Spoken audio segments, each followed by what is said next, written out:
Avec mon groupe de musique, on veut aller au bout de l'aventure. Pour ça, on a trouvé quelqu'un qui nous écoute, qui nous soutient et qui nous fait confiance. Je suis Laurent, j'ai trouvé ma bande.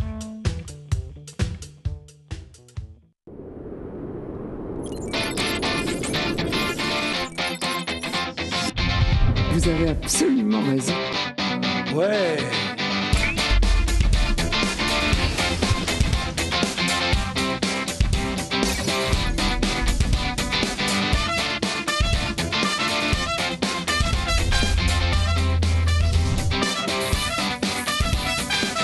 Mesdames, Messieurs, bonjour, ravi de vous retrouver pour ce Bienvenue chez vous, j'espère que vous allez bien.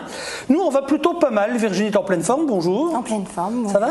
Ça va, ça va. Roger est avec nous, Roger Kezel, le patron du Conseil économique, social et environnemental, mais en pleine forme aussi. Le Conseil économique, social et environnemental de Lorraine, t'es avec nous, bonjour Roger. Il faudrait qu'on trouve un autre nom, c'est trop compliqué. Le CES c'était bien. Le CES c'était bon. Conseil économique et social. On était tranquille. Mais d'ailleurs, je me demande pourquoi le nôtre est long, alors que quand on parle des CES de Paris et autres, on dit simplement le Conseil économique et social. Bon, parce que vous ne faites pas attention, mais on dit aussi ce CES avec environnemental dedans. D'accord, Jean-Luc, tu aurais mieux fait de te taire. Ok. Tout à l'heure, Paul Foll sera avec nous. On parlera terroir avec elle et elle va être douce, à ce qui paraît, comme un agneau tout à l'heure, Marie-Paul. C'est étonnant quand même. Moi, je demande à voir. Moi aussi. Donc, vous restez avec nous, vous êtes bien. Et comme première invitée aujourd'hui, je vous laisse nous la présenter, Virginie. Oui, c'est Josette Écuyer-Ravaillé, appelée Mamie Rosette. Bonjour. Bonjour. Alors, c'est déjà un livre qu'on voulait vous présenter. C'est un livre qui a reçu le prix Paul Sébillot. Le livre, c'est quoi ça, Mamie? Alors, racontez-nous un peu l'histoire de ce livre. Eh bien, tout simplement, mon petit-fils me posait toujours des questions. C'est quoi ça, mamie? C'est quoi ça, mamie? Et je me suis aperçue qu'il ne connaissait pas les objets du temps des grands-parents. Alors, comme j'en avais quelques-uns, je lui en ai présenté. J'ai été en chercher chez des amis et j'ai eu l'idée de faire un livre. Donc, j'ai fait le site de brocante, j'ai fait le site de vente et j'ai traité par thème. Alors, par exemple, je lui ai expliqué comment on faisait le beurre autrefois, comment était l'école, comment étaient les transports, comment étaient les jouets. Je lui ai expliqué comment fonctionnaient les machines à écrire, la célèbre Underwood, qui est bien l'ancêtre de nos ordinateurs.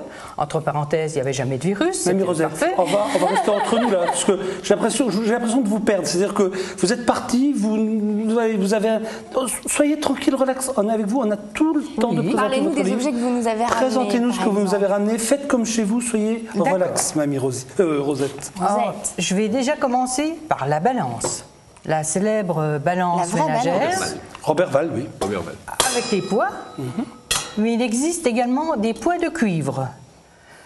Je vais continuer par le moulin à café. Le moulin à café Qui est là. On va le laisser là, comme ça on va pouvoir le montrer. Qu'est-ce qu'il a de spécial ce moulin alors? Eh bien, auparavant, on le coinçait entre les jambes. On mettait donc du café à moudre. C'était dur, on attrapait des bleus, il faut le dire. Et le café moulu se tombait dans le tiroir. Mais il n'y a pas d'expresso? Non, il n'y a pas d'expresso. Il a été remplacé plus tard par quelque chose de formidable. À ce moment-là, un moulin à café électrique. Ah, ce moulin à café électrique, ça j'ai connu ça par contre. Mais il fallait mettre la main sur le couvercle parce que sinon tout sautait. Oui. Vous pouvez me le montrer celui-ci? Et ça, c'est quelle année à peu près, Mamie Rosette? C'est une grande marque connue. 65, 70 65 à peu près. Oui, si j'ai connu, ça doit être les années 60, 70, ça. 80, 90. Vous êtes gentil avec moi. Oui. 65. J'apprécie quand même, Virginie, tous les efforts que vous faites. Vous aviez 20 Vous ans. avez noté. Donc, Oui. Vous aviez 20 ans, 65. Roger, je ne vous parle plus depuis le début de cette émission, vous devriez le savoir. Non, ce qui est terrible, c'est que tous ces objets-là, sauf peut-être le cylindre là que vous allez nous montrer, je les ai connus. Je les ai utilisés. Et pourquoi quoi. c'est terrible? Ça prouve qu'on vieillit. Justement, c'est pas mal de montrer tout Un jour, ça. on vous montrera un iPad, Virginie, puis vous direz c'est terrible, j'ai connu ça. Hein. Ah oui? Quand vous aurez 80 ans, on dira, vous vous rappelez, Virginie, on vous a montré ça. J'espère. Alors ça, c'est quoi justement? Vous parliez du tuyau, j'arrive pas à savoir ce que c'est. Virginie, devant vous, vous savez ce que c'est, vous, Virginie? Si. On va demander à Virginie de savoir. Allez, une question, une session gratuite. Qu'est-ce que vous pourriez mettre là-dedans? Une bougie. Ah, moi j'ai dit la même chose. Ah, Mais non, on c'est voit les grands c'est esprits se introuvable, rencontrent. Vous avez faux. Ben, c'est introuvable, hein, de toute C'est façon. très dur à trouver. Je sais pas. C'est creux à l'intérieur, montré de Oui, c'est creux. Ah oui, c'est creux, oui. Un indice, on s'en servait dans les campagnes. Ça, c'est pour la... Et c'est des urbains. Attention. C'est un rapport avec les animaux? Oui. Je sais pas. Je ne sais pas. Alors, donne notre langue au chat. C'est quoi ça, mamie? C'était pour faire du boudin. Ah, Tiens. j'aurais pas trouvé. Alors, vous enfiliez le tuyau, Voilà. vous faisiez un nœud, et vous envoyiez la chair, et vous tiriez. Et voilà, on faisait le boudin. Ah bah voilà. J'ai appris un truc, je ne savais pas. Il y a une chose que j'aimerais bien que vous me montriez aussi, c'est le petit personnage à côté. Est-ce que ça, Virginie, vous savez ce que c'est, ce que vous avez connu ça, vous? Alors, non, j'ai pas connu, mais je sais ce que c'est. C'est pour tisser, c'est ça? C'est pas vraiment pour tisser. Non, pas vraiment. C'est Ah pour bon? Roger? Ah, je sais pas. C'est un tricotin, on faisait des Voilà. On faisait. Vous avez fait? Bah, écoute, franchement, je me semble que j'en avais un truc Ah comme ça. Oui. Et là, c'était un tricotin de luxe, entre guillemets, parce il est que beau. bien souvent, dans les familles, on prenait une bobine de fil, on mettait 4 pointes, et on s'en servait comme tricotin. D'accord. Alors, Là, j'ai vu- vous avez une pipe de vent. Ah oui. Magnifique. Oui, elle est magnifique en sens qu'elle vient du grand-père de mon mari. Non, du grand-père, du père de mon mari. D'accord. C'est dans les années 1800, et Mais c'est c'est en quoi en écume de mer, Ah oui. en porte-cigarette. En Ça, c'est écume des- de mer. C'est déjà plus ancien comme ça. Oui. C'est beau, hein? Oui.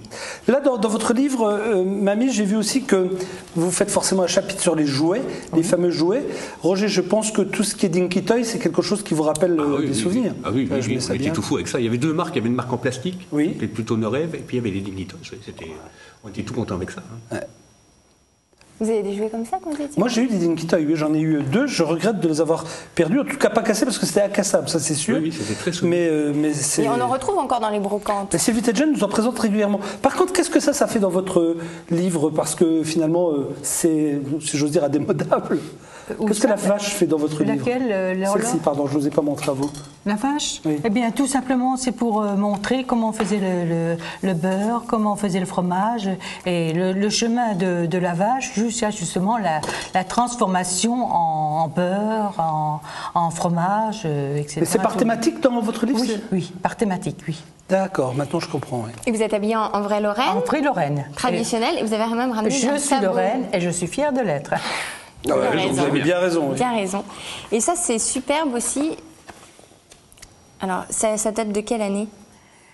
Je dirais un plumier, donc. dans les années 1930. 1930. Votre mari l'a utilisé celui-ci? Oui, ça venait du père de mon mari, qui à cette époque l'avait gardé. Et quand mon mari était d'âge scolaire, il voulait ce porte-plume qui est en bakélite. Oui. Alors ça, On c'est lui a pareil. dit, t'es d'une famille d'ouvriers, c'est un porte-plume de luxe. Tu te contenteras du mien. Et il a fini proviseur. Et quand même. finalement, bon, il est professeur et proviseur adjoint. Alors, c'est quoi ça? Mamie, Roger, vous vouliez peut-être dire quelque chose à propos du stylo plume? Non, la plume a existé jusqu'en 1970 dans les écoles. Comment On s'appelait la on plume, déjà, écrivait- quand on était La au plume lycée? sergent-major. Sergent-major. On écrivait à la plume. Il y avait une plume proscrite. D'ailleurs, il y a une plume- plusieurs plumes dans le livre. Voilà, donc ce livre, hop, regarde quel trucage. Je peux Wow. faire un- regarde, hop, c'est formidable. Télé du 21e siècle. C'est quoi Incroyable. ça, Mamie? Donc, merci, Mamie Rosette. C'était une bonne pioche, Virginie. Juste, pourquoi Mamie Rosette alors que vous appelez Josette?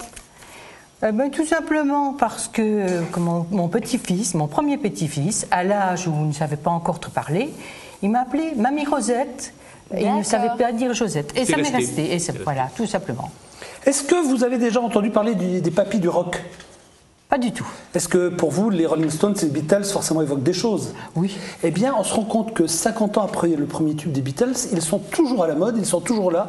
Que ce soit les Rolling Stones, les Beatles, Led Zepp ou Bob Dylan, on a ce petit reportage pour vous. Ça ressemble aux Beatles. Et ça sonne presque comme les Beatles. Mais la chanson est 2 fois plus vieille que ces acteurs qui interprètent les 4 idoles dans ce nouveau spectacle londonien. Sans cesse réinventés, réincarnés, remasterisés, les Beatles ne se laissent pas oublier. Leurs albums se sont vendus à 63 millions d'exemplaires depuis 1991. Comme eux, 50 ans après leur apogée, les Rolling Stones, Led Zeppelin et autres Bob Dylan monopolisent toujours la scène. Mais oui, on rock toujours et tout va bien. 50 ans plus tard, ça a l'air long comme ça, mais c'est passé tellement vite. En 1963, Mick Jagger donnait encore 1 ou 2 ans d'existence aux Stones. Aujourd'hui, les musiciens bientôt septuagénaires vont sortir un nouvel album avec 2 nouveaux titres, un documentaire et peut-être une nouvelle tournée. Leur musique est super et ils ont beaucoup de personnalité. Il n'y a personne comme eux. Ils étaient déchaînés dans le temps, ils le sont toujours, et ils savent comment enflammer les foules. On espère qu'ils vont refaire une tournée. Il va avoir 69 ans la semaine prochaine et regardez-le, regardez tous les jeunes qui sont venus le voir. Les papilles rockers ne cèdent pas de terrain. Rien qu'en 2012, Bob Dylan a sorti son 35e album. Iggy Pop a réenregistré Jodassin et Salvador. Et la presse s'est mobilisée pour la présentation du DVD d'un concert de 2007 des Led Zeppelin. C'est lié à cette génération qui s'est formée dans le culte de la jeunesse et qui refuse d'admettre qu'elle n'a pas reçu la jeunesse éternelle en don à sa naissance. Donc les baby-boomers continuent d'aduler les idoles de leur jeunesse et croient eux-mêmes être toujours jeunes et que leurs idoles sont toujours jeunes. Certes, le public plus âgé a les moyens d'acheter des CD et préfère ses platines au téléchargement. Mais les concerts transcendent les générations. Même les jeunes sont prêts à payer jusqu'à des centaines d'euros pour voir Elton John, Leonard Cohen ou le guitariste de Queen avec le remplaçant de Freddie Mercury. Et pouvoir dire « j'y étais ». Difficile pour les nouvelles stars de rivaliser face à ces mythes vivants. La nature de l'industrie de la musique aujourd'hui est telle que nous n'avons plus de nouveaux grands artistes qui restent sur la durée, à part 1 ou 2 comme Adele ou Lady Gaga. En général, l'industrie fonctionne sur du très court terme. On découvre un artiste, on fait un album et puis on passe à autre chose. Dans cette logique, si les Beatles avaient eu 20 ans aujourd'hui, pas sûr que l'industrie du disque les aurait menés jusqu'à la postérité. Les nouveaux talents vont donc devoir trouver une nouvelle façon d'émerger pour ne pas rester noyés dans la masse des phénomènes éphémères du web.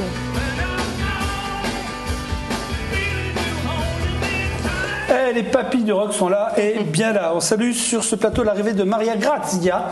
Ah, toute l'Italie en une seule femme, c'est vous dire quand même. Comment ça va? Très bien, merci. Bonjour Passe la parole à Magazine, on n'arrête pas de le dire, mais c'est vrai que c'est le lien entre les Italiens et l'Italie. Hein, et le Luxembourg et la grande région, oui. Voilà, absolument. Et puis au dos, on parle du 35e Festival du film italien de Villerupt qui aura lieu à partir du 26 octobre jusqu'au 11 novembre. Et pour nous en parler, forcément, Oreste Zacchetti est avec nous. Bonjour Oreste. Bonjour. Comment ça va? Pas mal, on est à 3 semaines, mais ça va. Maria, qu'est-ce qu'on peut dire sur ce festival que vous connaissez par cœur, dont vous nous avez parlé la semaine dernière pendant presque 1 heure? C'est vrai, bon, c'est tout à fait un grand rendez-vous pour les Italiens, pas que les expatriés, mais bon, les Italiens d'origine. Et c'est vraiment un grand moment, un grand événement où la protagoniste, je peux dire, c'est la nostalgie un peu, n'est-ce pas? Parce que c'est pas seulement que la qualité, mais même l'endroit. C'est très important de voir les films dans c'est beau ce que vous dites, c'est vrai vieux cinéma. C'est vraiment l'atmosphère, la nostalgie. Moi, je parle en tant qu'Italienne qui a vécu là-bas, qui a vu certains films dans des endroits qu'on peut plus se retrouver en Italie, mais on les retrouve ici. Donc, c'est vraiment tout. Oui, il y a une atmosphère extraordinaire au Festival de Villerupt. On se sent ailleurs, quoi. C'est un voyage dans le passé, n'est-ce pas? Et donc, moi, j'essaie surtout que ce soit un voyage dans le présent. Oui, mais ça, oui. Voilà, merci d'être venu. Il a bien fait d'être là avec aujourd'hui. Merci, Maria. C'est tout, un voyage dans le temps. Mais 35 éditions, quand même, ça marque. Hein, c'est quand même un joli festival, un beau festival qui est là et bien là. Il y a encore des images d'il y a 35 ans, là, quand on pourrait vous les retrouver. Hein. Si vous nous mettez au défi, on les retrouve. Nous, vous savez que. Non, c'est une farce que me font mes camarades. J'ai une vieille photo à côté de Nanni Moretti, c'était en 82. Je ne sais pas lequel des deux était le plus chevelu. Mais bon, c'est aujourd'hui Bon, passons. Alors, 35e édition, et moi j'ai vu que, d'abord l'affiche, elle est toujours signée du même Baru, hein, parce que c'est devenu... Mais en même temps, je trouve que cette affiche, moi, elle parle. Quoi. Pour moi, elle évoque... là, elle évoque vraiment Villerupt, les départs en vacances des années 60. Ouais. Pour moi, c'est plutôt les années... 50-60, ça je me trompe ou... Oui, la Fiat 500, oui. Hein sortie en 56 en Italie, donc effectivement, c'est la fin des années 50. Voilà, on est là. Quand il nous l'a adressé, bon, évidemment, il n'y avait pas le graphisme, et il avait mis une bulle ici, une petite bulle, qui était « Porca miseria, où est-ce que je l'aimais » Oh là là. Ah oui, je l'ai vu. la presse. Oui, évidemment qui tenait pas, c'était un petit jeu entre nous, quoi. Mais cela dit, de vous à moi, qui n'a pas connu ce genre de départ en vacances maintenant, sans être d'origine italienne, vous avez chargé la voiture, vous pensez que c'est bon, on va partir, et à ce moment-là, il y a quelqu'un qui dit où je mets ça. Et ça, c'est l'objet. Ça finit sur tes genoux. C'est souvent vous qui demandez où je mets ça, c'est ça? Sous les genoux. Virginie, voilà. C'est toujours comme ça que ça se termine. C'était des toutes petites voitures, hein, on ne s'en souvient pas, mais elles étaient petites. C'est ce qu'on pouvait acheter. Voilà. Alors, on a une bande-annonce, on va regarder une bande-annonce, vous en avez ramené plein, mais on va en prendre une parce que je vois que le temps passe vite et que c'est toujours bien avec vous. On va donner envie à nos amis donc d'aller à Villerue. Juste une question, j'ai vu à un moment donné cinéma scolaire, qu'est-ce que ça veut dire exactement? Les scolaires, comme à Villerue, on ne peut pas arriver sans voiture. On ne peut pas évidemment penser que des jeunes gens de moins de 18 ans puissent venir seuls. Du coup, on s'est dit comment organiser ça. On a vu avec les écoles, avec les lycées, c'est relativement aisé. On a des professeurs d'italien qui font les relais et on prévoit donc des séances sur un programme qui leur est destiné, qui est spécifique donc pour les scolaires. Voilà. Donc cette année, comme les vacances françaises occupent toute la période du festival, les scolaires, ce sera avant et après. Parfait, génial, j'ai tout compris. 35e Festival du film italien de Villerue avec par exemple ce film-là, regardez.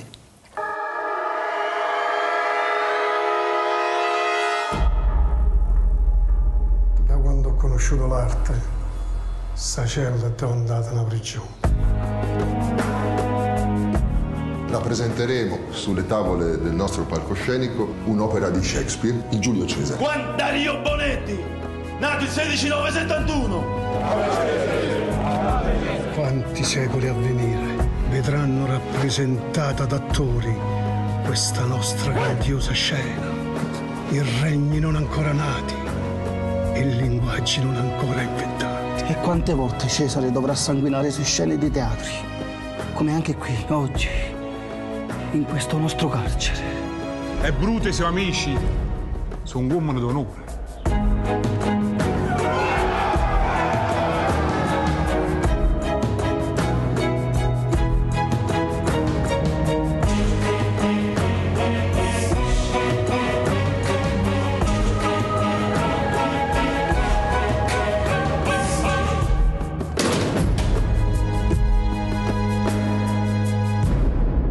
Alors? Je ne sais pas comment on dit en français. Chair de poule, comment on dit en italien? La pelle d'oca. La pelle d'oca. Parce que c'est l'émotion, n'est-ce pas? Tu es content que j'ai la pelle d'oca? Oui, j'espère bien que tous les spectateurs l'auront tout au long du festival. Oui. Voilà. C'est un film étonnant. C'est un film étonnant. Tourné à l'intérieur de la prison avec des gens qui font du théâtre à l'intérieur de la prison. Et donc, ce qui est formidable, c'est... Alors là, on ne sait pas trop comment ils ont travaillé, mais enfin, c'est que les personnages qui jouent Shakespeare retrouvent dans leur propre expérience des émotions, des moments, des relations qu'ils ont eues dans leur vie dehors. Et donc, d'une certaine façon, il y a comme ça cet aller-retour entre le texte de Shakespeare, leurs propres expériences, et puis le noir et blanc qui est lorsqu'ils sont dans la prison et qu'ils répètent, et la couleur qui est le moment du spectacle final qu'ils réalisent. Et après, c'est fini. Ça, on pourra le voir à partir de quand alors? À partir du 28, du 26, pardon. Oui, on passe les films plusieurs fois pendant le festival. C'est une avant-première, il sortira en France. Plus tard. Bien, super. Donc il faut savoir que si vous voulez tout le programme, c'est sur Internet forcément. Moi, je tape simplement Villerue Festival, j'ai déjà tout. Donc je pense qu'on a même... Voilà, progressivement, le programme apparaît, parce que bien sûr, il faut l'écrire déjà, c'est pas complètement fait. Et puis ensuite le mettre sur Internet, et puis faire la grille, et puis voilà quoi. Est-ce que vous qui êtes né à Paris, qui avez vécu à Paris, est-ce que le Festival du film italien, vous avez déjà mis une fois les pieds? Sinon, on va vous emmener. Parce qu'il faut que vous viviez ça. Oui, d'accord. Okay. On invitera Virginie? Ah oui. Voilà, on va vous emmener avec Maria. Je ne parle pas italien. Est-ce que c'est un souci? Pardon? Je ne parle pas du tout italien. Non, le seul souci, c'est d'avoir des yeux et des oreilles. Puis on a, on a Maria avec nous. Hein? Bon, parce que les films sont tous sous-titrés en français. D'accord. Autrement, on ne les prend pas. D'accord. Hein? Et ils sont tous bons. Bon, je sais lire, voilà. Ça va. Et puis après, il faut aller manger des pâtes. Oui, c'est ce que je veux dire, parce que comme vous aimez la cuisine italienne, après ça, après la séance ou avant, normalement on y va après, il y a toujours cette ambiance sympathique qui existe toujours. Oui. C'est d'ailleurs dans la piscine de Micheville, immortalisée par Baru, que se déroule la restauration. Non, moi je parlais à propos des sous-titres, c'est rigolo parce que parfois même les Italiennes comme moi, vraiment italiennes, doivent utiliser des sous-titres parce qu'il y a quelques films qui sont en dialecte. Il y a des accents. Ah bah oui, surtout par exemple là, je ne pouvais pas comprendre le début. Le tout début, c'était pas d'italien, alors j'ai lu le français pour comprendre. Oui, bah, il y en a quelques-uns. Comme nous n'avons pas une vraie italienne dans cette rubrique, qu'est-ce qu'on nous a... Je viens d'apprendre... Parce que s'il parlait le dialecte de Naples, par exemple. Qu'est-ce que ça veut dire? C'est quelle région, de quelle région le dialecte là? Celui qu'on a entendu, c'est Rome. Rome. Et moi, je viens de Milan. Je ne pouvais pas comprendre, c'est ça. Et vous venez d'où au reste? Moi, du centre, ça va, en Toscane. Ça va. C'est là où l'on parle le véritable italien. Donc, heureusement, il y a les sous-titres français à Villeroux. Les autres parlent des... quelque chose qui d'approchant. Amici italiani. Si vous voulez aller sur Facebook pour réagir, comment on dit ça? Se volete andare su Facebook pour réagir, per rispondere per i vostri commenti. Ah, c'est tout ça pour dire juste. C'est ça. Alors vous pouvez y aller. Mais en milanais, hein. En milanais, j'ai l'impression que c'est toujours un peu plus long. Voilà, c'est vrai. Oh, dites pas ça de Maria quand même. Alors, on a un deuxième extrait. Nous allons jeter un petit coup d'œil. On en parle avec Oreste et nos invités juste après.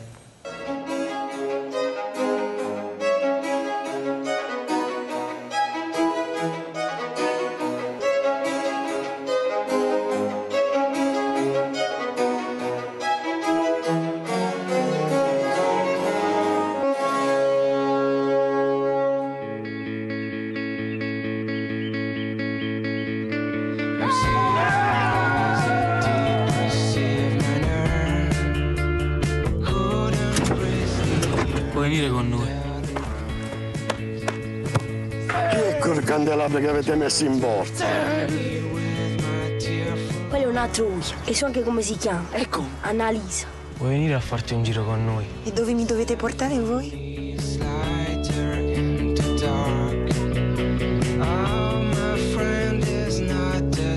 Statevi attenti a quello, che non è normale. Guardami bene, voglio non fare stronzate, chiuditi in casa. Questa partita io la faccio solo per te. Perché devi andare alla Juventus? Io a Torino ci sono stato. Fa un freddo. E mi portano un cappotto. Ma tu quel giorno volevi morire veramente?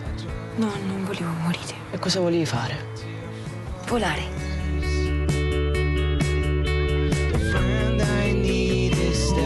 Un mot sur ce film, Oreste? Déjà le titre. Vous voyez, en français c'est plus succinct parce que Il Paese delle Spose Infelici, ça se traduit par Annalisa. Point. Qu'est-ce que j'ai dit? Des fois que vous avez trop de mots.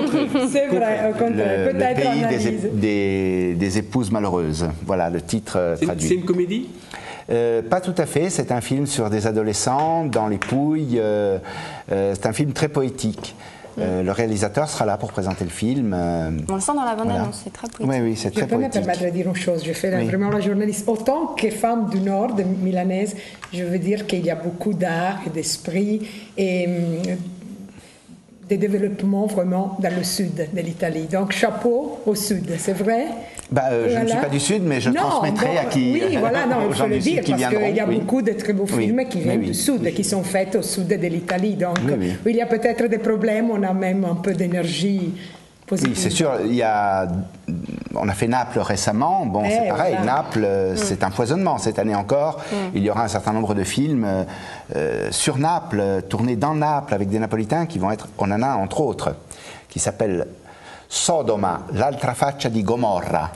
C'est l'envers de Gomorra, donc voilà. C'est de la Camorra, mais tout à fait déjanté. C'est sympa ça, non? Ah, c'est très très sympa, oui. Allez, on a un troisième extrait pour vous.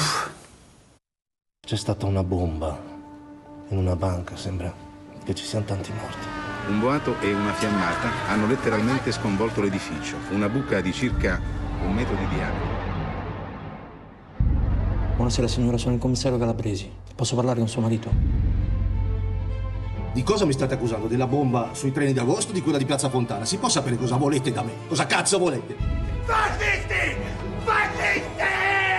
Dimmi che hai sentito. A me lo puoi dire, a me lo devi dire. Altro che disgrazia. Dobbiamo assolutamente concordare una versione. Come concordare una versione? Suicidio come ammissione di colpevolezza. Secondo lei la giustizia è giusta? Sì, signora.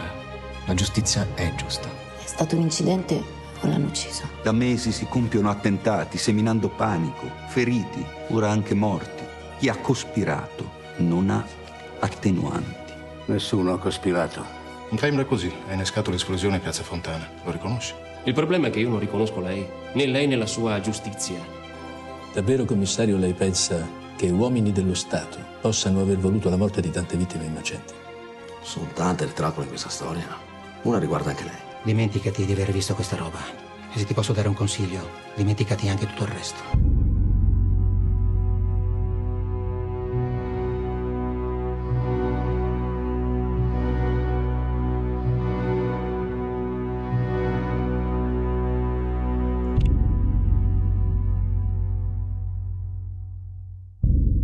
Un mot sur ce film et le titre reste. Ça nous ramène en arrière et c'est quelque chose que nous avons vécu il y a 43 ans.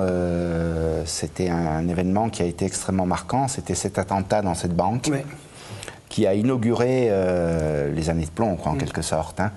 Et le film rend très très bien l'ambiance de cette époque, tout en étant marqué davantage par la tragédie, c'est-à-dire au fond, il y a probablement quelqu'un qui a manipulé. Et là, on ne voit que des victimes, en gros, presque. C'est quelque chose d'assez douloureux, de très très bien fait. Marco Tullio Giordana est vraiment un grand cinéaste et on sera content de le recevoir vers la fin du festival. Donc vous avez du beau monde là cette année encore. Hein. Bah oui. Non mais c'est bien, c'est vraiment bien. Donc on sait où aller, hein. Ça commence le 26, on est bien d'accord, reste oui. Jusqu'au 11 novembre. 11 novembre, c'est un rendez-vous que vous connaissez, que vous aimez. On va emmener Virginie, avec Maria et Roger, on ira faire un tour. Ah, ce serait un bon moment. Ok, merci beaucoup. Vous restez avec nous parce que j'ai un petit jeu pour vous tous. Ah. Vous le savez, ce jeu, j'aimerais tellement que vous gagniez de temps en temps. Alors bon, on gagne jamais. Vous gagnez très peu souvent. Virginie a gagné une fois, je crois. Oui, mais Virginie, c'est. On gagne une séance. Moi, je suis là tous les jours.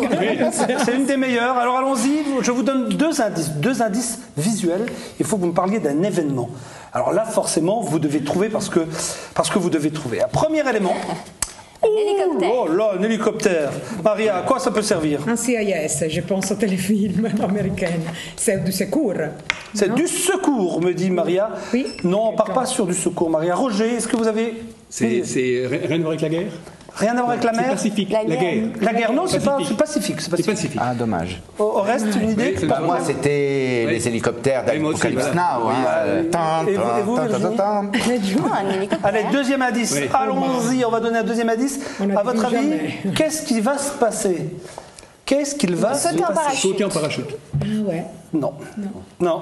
Et je peux vous dire que ça s'est passé à Tignes, allez, au mois d'août de cette année. Ah, ils vont faire du ski, ils sont lâchés en haut d'une montagne et puis ils descendent, ils vont descendre un glacier. En ski ou... Ils descendent un glacier en ski? Pas du tout. Bon. Reste. Un jour, je poserai des questions. Un jour, je vous aurai, Jean-Luc. Un jour, je sais pas encore. L'équipe de France de football qui a été s'aérée là-haut? L'équipe de France de football qui a été s'aérée là-haut, on est tous d'accord avec Oreste? Non, ça peut être ça. Ça, je vous connais. C'est pas ça. C'est pas ça. Allez, Maria, c'est vous qui avez le droit à une dernière. Quand je vous ai dit qu'ils n'allaient pas trouver. Pourtant, j'aurais bien. Pourtant, j'ai des champions autour de la table. Bah oui, mais donnez-nous des indices. Tignes, le 8 août 2012. Ce sont les meilleurs qui sont là, ils sont en Savoie, ils sont à bord d'un hélicoptère, qu'est-ce qu'ils peuvent faire? Réponse, allez, je vous le donne en image. Les meilleurs plongeurs extrêmes du monde se sont donné rendez-vous à Tignes, en Savoie, pour faire un show en sautant depuis des hélicoptères. Ça s'est passé en Savoie. C'est froid ce lac. Hein. Eh oui, vous le connaissez? Oui, je le connais. C'était un peu comme le parachute, mais sans parachute. Alors c'est un peu comme Apocalypse Now dans les canons. Il a gagné demi-séance à Villers. Merci à vous deux d'être venus nous voir, Maria, la semaine prochaine. Merci au reste. Moi, je voulais juste rajouter quelque chose. Le livre C'est quoi sa mamie? Vous pouvez le retrouver donc sur le site internet Photos de France ou sur le blog de Mamie Rosette. Oui, mais sur mes Mamie Rosette, on retrouve automatiquement le bouquin, c'est vrai. Merci. Virginie Marie-Paul Wolf nous attend.